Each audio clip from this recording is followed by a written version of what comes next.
Thank you, Christopher. Peter, the next 5 minutes are yours. Thank you. The lesser breeds without the law were the Germans. It was the law that they were outside that made them lesser. I just thought I had to add that. Right. Consequences of the Iraq War.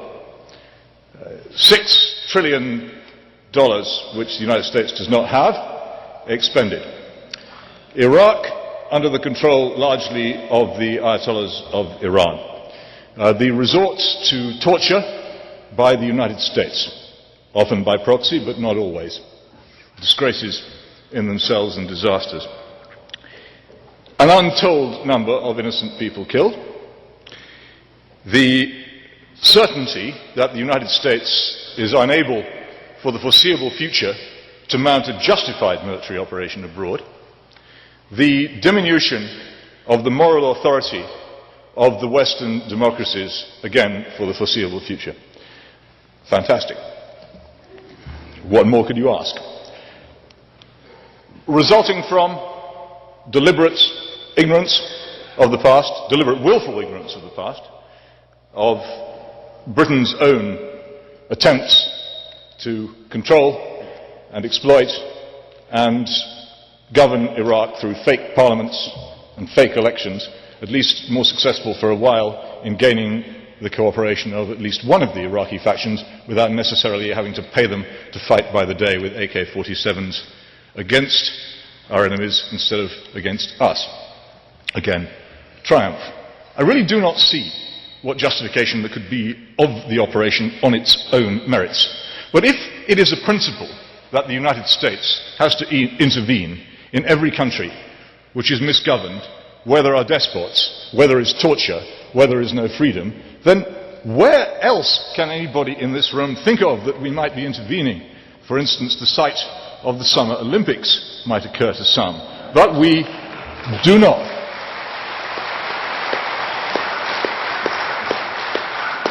Nor if we're terribly tender about the massacres of Arabs by Arabs, or the citizens of Arab states by other Arab states. Why is it that we accepted as our allies in the first Gulf War the state of Syria, whose then president, Hafez al-Assad, ordered his troops with artillery to surround the town of Hama and shell it until everyone living in it was dead? If our principle is that we only associate with nice foreign regimes and we always attack and devastate nasty ones, where was that principle then? None of it makes sense. None of the objectives turned out to be true. When I was in Iraq for the first time, only a few weeks after the invasion, people crowded round me in Najaf and Kabul saying, and many of them spoke English, they said, "Thanks very much indeed for coming. Now will you please get out?" And that was the nicest thing that anybody said to me all the time I was there. How can anyone stand here and say that this is a success? All I can say is that it must take the most enormous courage and resolution to continue to stick to an obviously losing argument.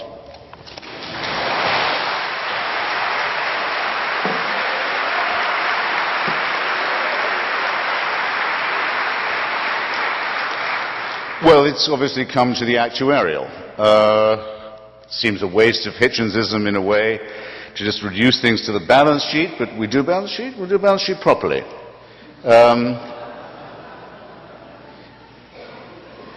Let me suggest some things to you. First, everybody knows that there isn't a single clever person here who doesn't know, is there, or watching this on a webcast, who doesn't know that you can't mention weapons of mass destruction and Saddam in the same breath, even though he used them against Iran and against the Kurds, wrongly described as his own people within the borders of his own country, and was continuing to incubate and maintain the capacity to recover them.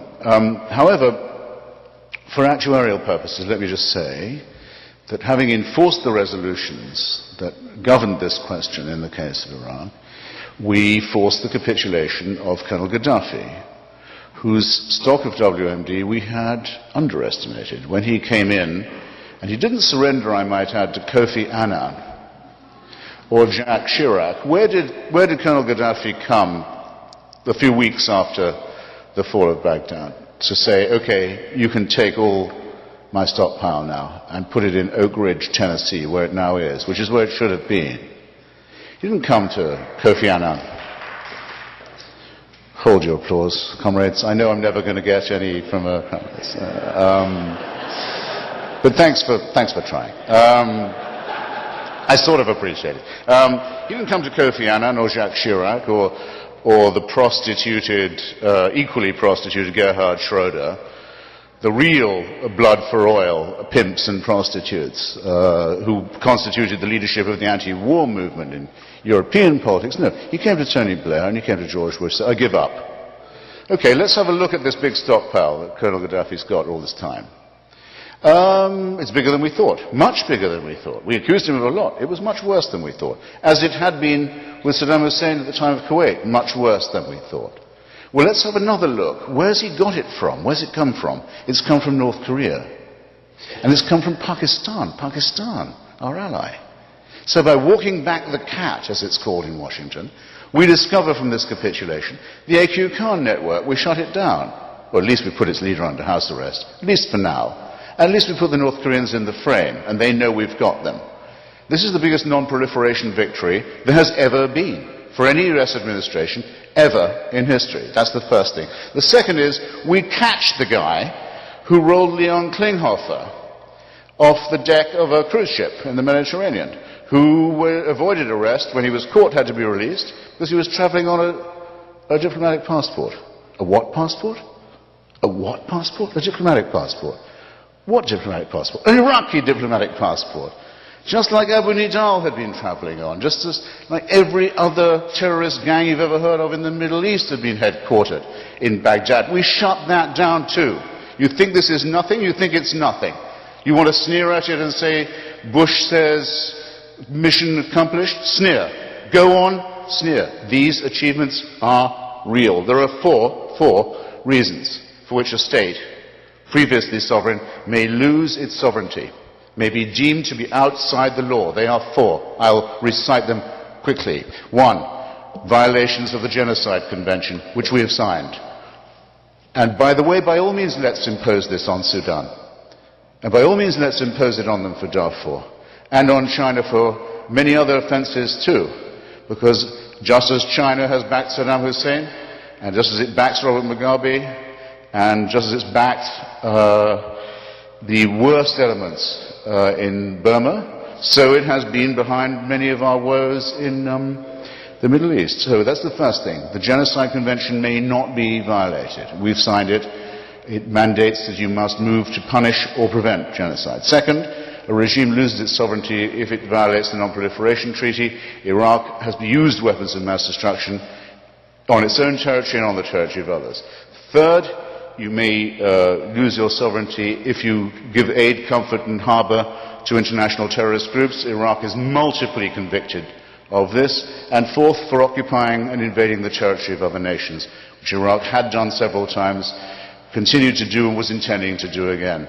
This is not, unfortunately, the case with all the despots we'd like to get rid of. The cheap point that Peter ends with, saying, if you're going to do Saddam Hussein, don't you have to do anybody, must reach the critical standard I've just mentioned. The four great offences, repeated, flagrant, gross and intentional, and going to be repeated, all of them again. It was essential that we move Iraq and the region into a post-Saddam Hussein era, and the woes that have fallen upon us, the second thoughts we're bound to have, the worries about the blunders that we made while doing it, none of which I would deny, and some of which I know more about than you could dare to know. I know things about what went wrong that would curl your hair. Still, none of these can impeach the idea that we did it not too soon, but much too late, and that only therein lies our shame. Thank you.